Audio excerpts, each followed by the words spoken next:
Top 5 Best Audio Interface for iPad. Number 5. Apogee Jam Plus. Like the first iRig HD2, Apogee Jam Plus is made for guitars only.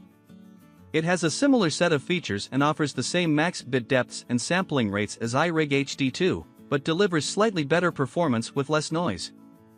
Things we like.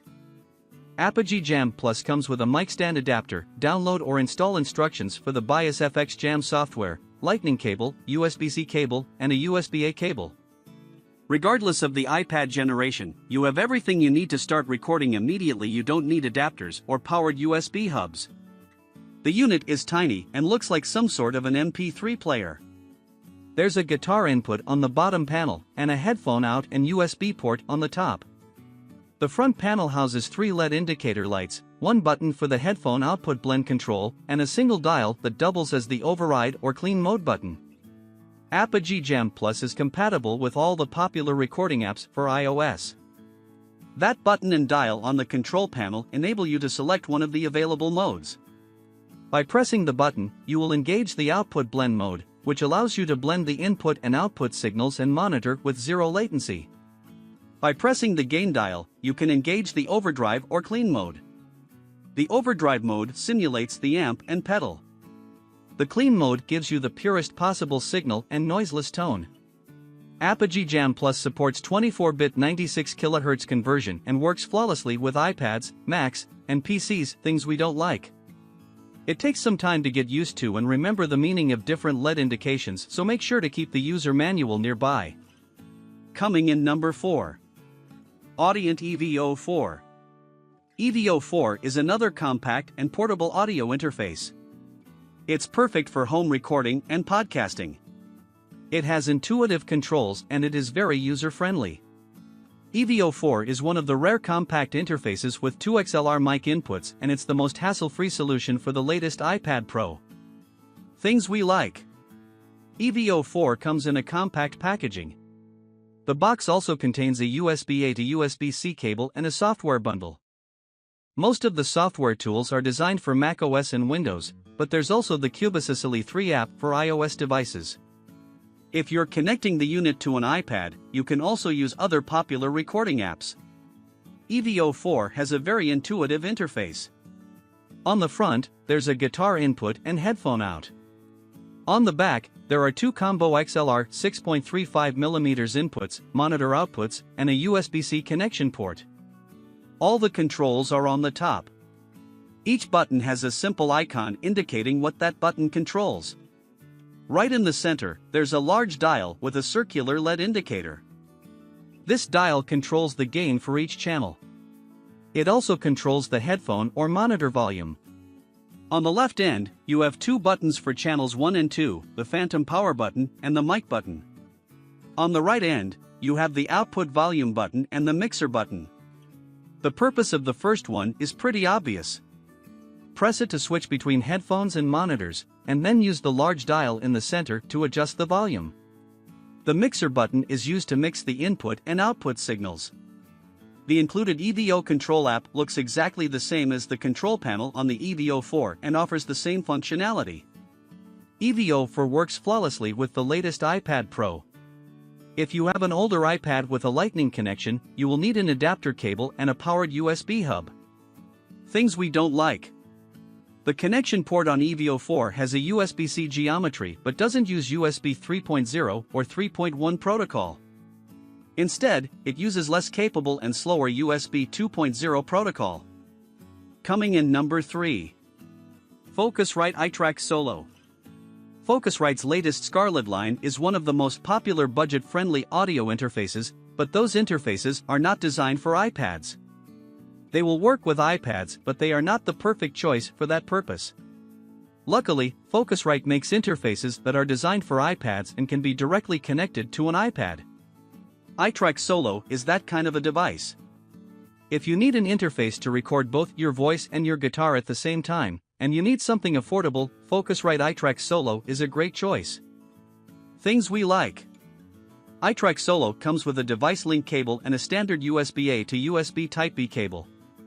The interface features a simple and clean design, with a metal chassis and intuitive control or input scheme. On the front, you have a standard XLR mic input and a 1/4-inch instrument input. There's a dedicated gain dial with a color-coded gain indicator for each input. The mic input also has a phantom power button.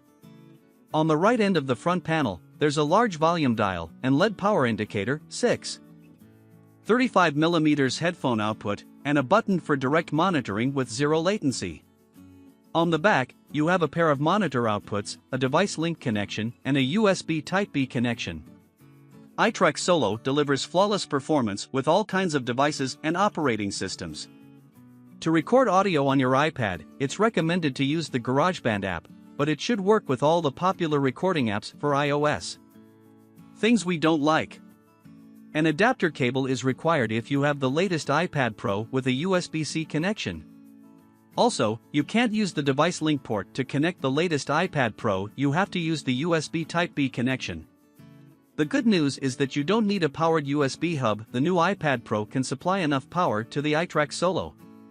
Coming in number 2. Shure MVi. Shure MVi is just like the previous iRig interface, quite compact and easy to use. However, this one is a certified MVi device and it has an XLR input so you can connect a professional mic to it and not just guitar. Shure MVi is perfect for home recording and podcasting. Things we like. Shure MVi audio interface comes, like the iRig HD2, with a micro USB to Lightning cable and a micro USB to USB Type-A cable. It can be directly connected to older iPads. If you have the latest iPad or iPad Pro, you will have to buy an adapter cable. The unit has an interesting design with a very small footprint. It kind of looks like a mini alarm clock. All the inputs or outputs are on the back, and all the controls are on the front. The rear panel houses one combo input port, one headphone output, and a micro USB port. The whole front side is a touch-sensitive control panel. You can use it to mute or unmute the mic, activate phantom power, select one of 5 available EQ or DSP modes, adjust the input gain, and adjust the headphone output volume. To engage the phantom power for condenser mics, you have to press the mic button for 3 seconds. The unit will provide 12-volt phantom power when connected to an iOS device or 48-volt when connected to a PC or Mac. For all the additional settings, you can use the Shure Plus Motive Recording app for iOS devices. This app also allows you to control all the other Motive devices. Shure MVi will adjust some settings automatically to provide the optimal performance. The max quality of the recording is 24-bit 96 kHz. Things we don't like. The included lightning cable is quite short. Coming in number 1. IK Multimedia iRig HD2. iRig HD2 is simply perfect for mobile use. It's compact, easy to use, and works flawlessly with iPads and iPhones. If you need a fairly affordable portable guitar audio interface, this is your best choice. Things we like. iRig HD2 comes with a micro USB to Lightning cable and USB Type-A to micro USB cable. So, if you have an older iPad, you don't need to buy anything. If you have one of the latest iPads, you will have to buy a micro USB to USB-C cable. The packaging also includes a Velcro strip and a simple-looking clip so you can attach it to the mic stand. The interface is compatible with macOS, Windows, and iOS. There's an app for each of these operating systems and it's called Amplitube. This is free recording software with some guitar amp emulators and pedal emulators. iRig HD2 has a very simple and intuitive interface. The front panel houses only one LED gain indicator and the iRig logo. On the bottom, there are two 1/4 inches connectors, one guitar or bass input and one amp mixer output. On the top, there's a 3.5mm audio output and a micro USB port. On the left side, there's the gain dial. On the right, there's the volume dial and a simple plastic switch with 2 positions, FX and through. Through will send an unprocessed signal to your amp, and FX will send the processed signal.